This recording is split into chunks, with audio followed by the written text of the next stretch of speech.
Notre invitation pour My Elevator is Hype. Si tu devais définir ton style vestimentaire, quel serait-il? Mon style vestimentaire serait, je dirais, ethnique, un petit peu vintage et sobre à la fois.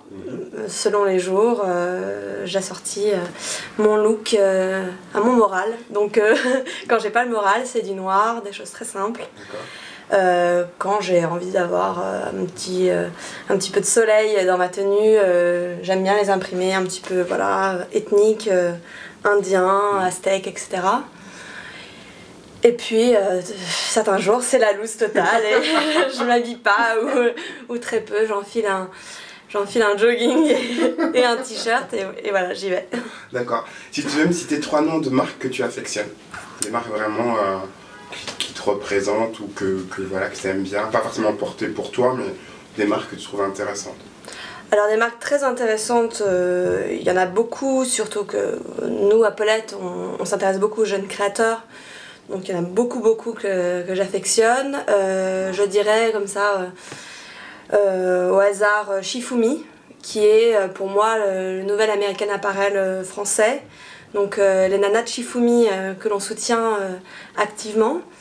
Pour les accessoires, je dirais Pagan Poetry, une marque justement très axée sur l'ethnologie et la recherche voilà, de détails qui ont attrait au peuple inuit par exemple. Voilà, elle s'inspire beaucoup de livres d'ethnologie pour faire ses créations, donc on aime beaucoup. Et puis je dirais une marque, une grande enseigne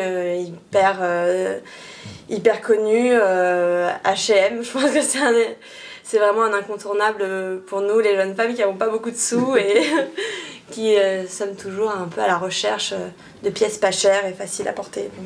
D'accord. Voilà. Pauline avait une question par rapport au nom Paulette. Oui, Paulette, on rentre dans la... Enfin, je pense que Paulette va faire naître plein de petites Paulettes parce qu'on est vraiment en plein dans la mode des vieux prénoms. Ouais. Alors, pourquoi Paulette et que penses-tu de cette mode des Marcel, Paulette et Lucien et compagnie? D'accord. Paulette, c'est un prénom qui est arrivé comme une évidence parce qu'avec la créatrice du magazine et sa fondatrice Irène, que je connais depuis le collège, on se surnommait déjà Paulette au lycée, donc c'était un prénom qu'on avait en tête, un prénom affectif, affectueux plutôt, voilà, un surnom qu'on donne à sa copine, à sa meilleure copine, Poulette, Paulette, etc. Très vite, on a associé le prénom de Paulette au prénom de Georges, qui est en fait le Jules de Paulette, donc son petit copain. Donc Paulette et Georges reviennent vraiment très fréquemment dans le magazine. Les lectrices l'ont bien compris et se le réapproprient, donc c'est assez rigolo. Et donc quand il a fallu créer un magazine, bon, on ne s'est même pas posé la question, il n'y a même pas eu de réflexion là-dessus. Paulette était une évidence, voilà. Et c'est vrai qu'il s'inscrit maintenant dans une espèce de revival rétro et des vieux prénoms, etc. Je sais que Paulette, c'est le prénom de la fille du réalisateur Christophe Honoré qui est toute jeune, donc ça prouve bien qu'il y a eu il y a une espèce de retour à ces prénoms-là, donc nous ça nous plaît beaucoup, on est très contentes. Voilà, de pouvoir être apparenté à ce mouvement rétro. Ensuite, concernant voilà, la jeune création qui est de plus en plus voilà, récupère ce genre de prénom, nous on est solidaires. Par exemple, on a édité cet été un sac en toile Paulette qui a été produit par la marque Gilles et Maurice qui font notamment des t-shirts, voilà, pas mal de choses. Donc nous on aime bien être associés à ce genre d'initiative et on trouve l'univers rigolo. Sur chacun de nos événements, on se déplace avec nos nattes de table Vichy, nos petits cadres un peu rétro. On habille toujours les lieux dans lesquels on se déplace. Avec voilà, un côté à la fois assez franchouillard, mais aussi très tendance. Et en tout cas, très familier et qui est tout de suite très sympathique en fait. On n'a pas envie d'avoir cette image de papier glacé, justement des magazines féminins très luxe et inabordables. On est vraiment dans la proximité et dans le bien-être et voilà. Est-ce que Paulette, c'est simplement en fait, voilà, parce que vous ne trouviez pas en kiosque ou sur le web en fait ce qui correspondait vraiment à vos attentes, est-ce que c'est parti de ça, l'envie de créer Paulette, ou simplement c'est une envie de pouvoir exister parmi d'autres magazines avec une sorte de stratégie un peu différente? Alors oui, tout à fait. Le lancement du magazine est vraiment parti d'un sentiment un peu de frustration ou de... On s'est dit, oui, il n'existe pas de magazine qui nous ressemble actuellement dans les kiosques. Il en existe sur le web, donc c'est vrai que Paulette s'est tout de suite positionné comme un magazine 2.0, donc qui a vocation à être imprimé en papier, mais qui s'inspirerait beaucoup, voire énormément de ce qui se passe sur le web, puisque voilà, pour nous, ce qui a été intéressant, c'est de prendre le meilleur du web, de le figer sur un espèce de contenu papier, mais qui serait intimement lié à tous les autres supports, les applications digitales, mobiles, le site internet, les blogs, les réseaux sociaux, etc. Donc le papier vient s'inscrire dans une dynamique 360 degrés et apporte quelque chose de vraiment nouveau puisqu'il est participatif. Chez Paulette, il n'y a pas de mannequin, ce sont les lectrices qui font la couverture. Vraiment toute l'attention est donnée justement aux attentes des lectrices et puis les amener vers autre chose, leur faire découvrir de jeunes créateurs. Faire beaucoup de street style, montrer vraiment ce que portent les jeunes filles d'aujourd'hui, ce qu'elles souhaitent. Voilà, c'était vraiment ça. Donc on a même fait une étude avant de se lancer, une étude marketing auprès de 2000 jeunes femmes. Et c'est vrai que ce qui ressortait, c'était ce sentiment de frustration face à ces magazines qui ne sont pas du tout représentatifs. Alors quel est le profil de la femme Paulette ? Alors la femme Paulette est multiple. Non, la femme Paulette est une fille qui assume son corps, qui a un esprit très positif, tournée vers la création. C'est vrai qu'on aime les filles qui ont des idées dans tous les domaines possibles, hein, que ce soit l'illustration, la photo, l'écriture, voilà, on s'intéresse à tous les talents, mais une fille qui aime aussi s'amuser, qui aime danser, faire la fête, sortir, qui est très curieuse de ce qui se passe sur le web, de ce qui se passe dans sa ville, qui a envie de faire bouger les choses, qui est pleine d'initiatives et qui vraiment a un tempérament voilà, plutôt positif. C'est vrai qu'on a un ton qui n'est pas cynique dans le magazine. On choisit plutôt de présenter les artistes qu'on aime, beaucoup de jeunes talents, de donner la parole à des gens qui ne sont pas forcément mis en lumière dans les autres supports, donc c'est ce qui nous intéresse. Et après c'est très très large, ça va de la chanson française au rock, en passant par l'électro. En mode, on va pouvoir parler de la tendance du ringard et puis être plus pointu parfois. Et la parole vraiment est donnée aux créatifs et aux artistes, puisque par exemple sur le web, sur le site web, mais aussi dans le papier, il y a beaucoup de rencontres et d'interviews. Donc on donne vraiment la parole aux gens et on a une espèce de plateforme sur laquelle voilà, ils peuvent s'exprimer, les nouveaux talents peuvent s'exprimer. Tu parlais de votre implication un peu musicale par rapport aux artistes jeunes talents. Voilà, tu te retrouves avec la DJ de l'ascenseur de Monsieur Elevator. Alors, Calogero en apesanteur. Non, je rigole, pas du tout. Non, pas du tout. Si je devais choisir 3 titres, alors bon, c'est vrai qu'il y a un titre qui est souvent joué dans nos soirées Paulette, dans nos événements, c'est Cyndi Lauper, Girls Wanna Have Fun. Donc ça, c'est vraiment un incontournable pour nous, pour le côté un peu vintage. Il faudrait peut-être que je dise une nouveauté. J'aime beaucoup J'aime beaucoup Lisa Manili, qui est une jeune chanteuse française qu'on a interviewée récemment. Et j'aime particulièrement sa chanson Le Petit Train, donc je dirais Lisa Manili, Le Petit Train. Et puis, pour terminer, une musique d'ascenseur, je pense, pure et dure. Je dirais Roy Ayers, Everybody Loves the Sunshine.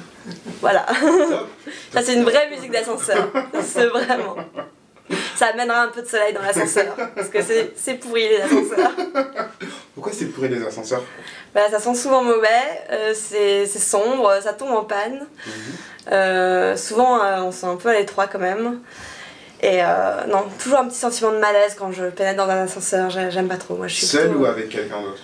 Quelle que soit en fait la situation, tu te sens toujours à l'aise dans un ascenseur? Oui, enfin c'est pas mon kiff, mais après il y a les ascenseurs très bien, hein. Je ne vais pas faire de discrimination, je ne mets pas tous les ascenseurs dans le même panier, hein. Il y a les ascenseurs que j'aime bien quand même. D'accord. Quel a été ton dernier choc visuel? Mon choc visuel, je dirais non, bah, un film Mélancolia, sûrement. Là, c'est vraiment le ciné qui me vient à l'esprit. Après, il y a eu pas mal de petits chocs et de petites secousses visuelles avec l'aventure Paulette, parce qu'on a monté énormément de choses et de concerts notamment. Et j'ai bien aimé la prestation de The Dancers à la dernière soirée Paulette à la Flèche d'Or. Donc merci beaucoup. Et voilà. Quel serait le conseil que tu donnerais à toutes les Paulettes en devenir? Le conseil, assumez-vous, participez à Paulette, venez imposer votre voix, venez vous faire entendre. Si vous avez des envies de créer, de monter des projets, que ce soit culturels, comme nous, voilà, un webzine puis un magazine papier, ne pas se mettre de barrières, ne pas se dire c'est impossible, c'est très compliqué, voir toujours au travers des différentes montagnes qui s'élèvent en cours de chemin. Voilà, ne pas lâcher ses envies, ne surtout pas se laisser embarquer dans des boulots horribles qui nous plaisent pas et des quotidiens un peu monotones. Vraiment se lancer, c'est vraiment la meilleure des choses. Et pour ça, le meilleur conseil, c'est vraiment en parler. Et souvent, on trouve une solidarité et une oreille vraiment bienveillante quand on en parle et qu'on partage un peu nos envies. Voilà. Donc ne rien garder pour soi, parler de ses envies, les faire, les monter et avoir beaucoup de courage. Donc maintenant que vous avez lancé en fait un magazine qui répond un peu plus à la demande féminine, vous n'avez pas peur aussi en fait que pour les hommes aussi, pour qui, enfin où il y a un peu moins de presse, est-ce qu'il n'y a pas aussi un projet d'adaptation pour un format papier pour l'homme aussi un peu plus à l'image en fait de... Oui. À l'origine, en fait, on avait pensé à Paulette et Georges comme nom de magazine, qui en fait aurait été un support, un titre qui parlait à la fois aux femmes et aux hommes. Finalement, on s'est concentré sur la presse féminine parce qu'on pensait à ce moment-là que voilà, c'était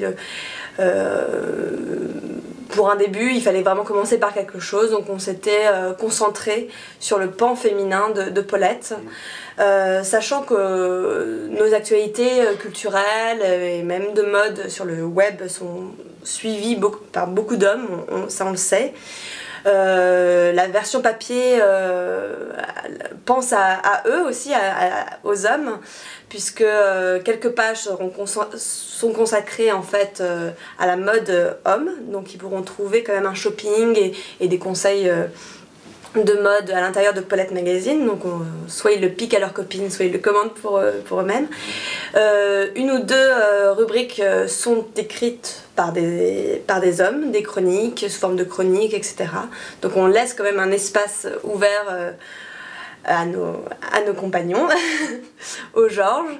Et oui, bah pourquoi pas dans le futur la sortie de Georges Magazine, qui sait, voilà, la route est longue, mais en tout cas on les oublie pas, non. Si tu veux me faire une petite confidence, voilà. Maintenant, enfin, ça peut être concernant Paulette, ça peut être concerner toi maintenant que je sais que tu as un peu peur des ascenseurs, etc. Que t'as... Voilà. Quel serait le petit secret que tu pourrais me faire? Une petite confidence comme ça, d'un des trucs qui peut arriver, ou peut-être la prochaine soirée Paulette. Voilà. Un truc que personne ne sait pour le moment, et que tu vas nous dire en exclusivité. Exclusivité. Voilà. Une exclue Paulette sort en papier, pour ceux qui ne le savent pas. Déjà. Non, mais c'est vrai qu'il faut toujours continuer à informer en fait les gens sur ce lancement papier qui n'est pas forcément évident pour tout le monde à comprendre puisque c'est pas un lancement en kiosque mais un lancement papier via notre site internet. Donc on commande sa version papier par internet. Et après un secret non révélé, la présence de Paulette bientôt en province pour un grand événement à Lyon cet automne, en partenariat avec un site très connu, communautaire, et qui touche à la création et à la jeune création en mode et accessoires. Donc je te laisse peut-être deviner. D'accord. Donc ce sera à Lyon, donc pour les Paulettes lyonnaises, voilà, on s'exporte, on sort de notre capitale et on vient vous voir à Lyon. J'espère que tu nous as informés. Oui. Ben voilà, nous sommes pour ainsi dire arrivés à la fin de ce trajet en ascenseur. Donc la dernière chose qui va nous rester à faire, c'est juste le petit mot d'une Paulette aux gens en fait qui sont pas forcément dans l'ascenseur avec nous. Donc voilà, où en fait tu dis voilà, juste tu te présentes, voilà pour My Elevator is Hype. À la fin tu dis pour My Elevator is Hype. D'accord, bon bah je dis c'était Lisa ou comme tu veux, c'est ta tournure, c'est comme tu veux. Bah voilà, non, je vais pas commencer comme ça. C'était Lisa de Paulette Magazine pour My Elevator is Hype. Alors je souhaite à tous les ascenseurs d'être hype et de continuer à être hype pour l'avenir et je vous donne rendez-vous sur paulettemagazine.com. Voilà, merci.